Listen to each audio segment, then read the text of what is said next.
Good. Hello, Bob at the Deck Store. Today we're going to talk about the new Trex lights. This is specifically Lighthub technology Trex lights. These are a really neat new innovation that Trex has come up with, but I think a simple thing got overlooked at the manufacturing. That is, how do you chain a series of these together? Right now, when you purchase one of these lights, they come with a single cable that comes out of the lights. And the expectation, according to the directions, is that you go to a common hub. Well, in a lot of cases, maybe you want to have a set of stair lights. You want to plug one light into another light to another light. Well, ideally, it would have two wires coming out of the bottom. I'm going to show anyone watching this video a simple way to convert a Trex light into a light that you can hook up in a chain or a series type. It's still going to be a parallel connection, of course, because it's a DC light. That applies not only to the post lights, the cap lights, the riser lights, and the deck lights. So this same thing is going to apply to all of them. The most important consideration is that it's the Lighthub technology. You can identify it because it's got the plug-and-play ends. It's going to have a 6-inch lead, and then it's going to have another end coming off. So what we're going to do is simply take a wire cutter, and we're going to cut off. Now it's important that you don't cut off the male end of these, just this.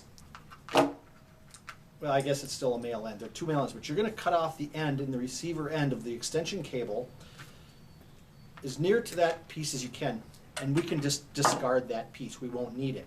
So what we're left with is about a 5-foot lead with a male end and a light with the female end.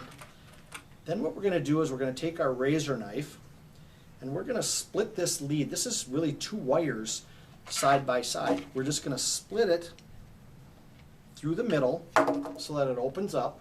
It doesn't expose the internal wire, and then we're going to cut them. And notice as you're looking at these wires, one set of wires has a red stripe on it, one set of wires has some red small lettering. It's important to keep track of which one went to which. And then you're just going to cut them off. So we've got these two pieces and our cable, again using our razor knife. We're going to split these ends. And then we're going to hook all these up into a little group, keeping all the ones with the red stripes together and all the ones without the red stripes together. There's a bunch of ways we can do this. One is to use wire nuts. This is a gel-filled wire nut. It's got a little silicone in, and we can put them on and group them in threes. That's going to require that we strip each one of these leads to do it. Another way to do it is what we call a telecommunications line tap. It simply goes over the outside of the two leads and then snaps together, and it releases a silicone and locks it together. The simplest and most common ready-to-use piece is a 3-tap telecommunication lead. This one doesn't require that we strip the wire. Very, very simple to use. So what we're going to do is slide in the wire that has the red stripe and push it into the hole. You're going to have to stop that. This doesn't fit.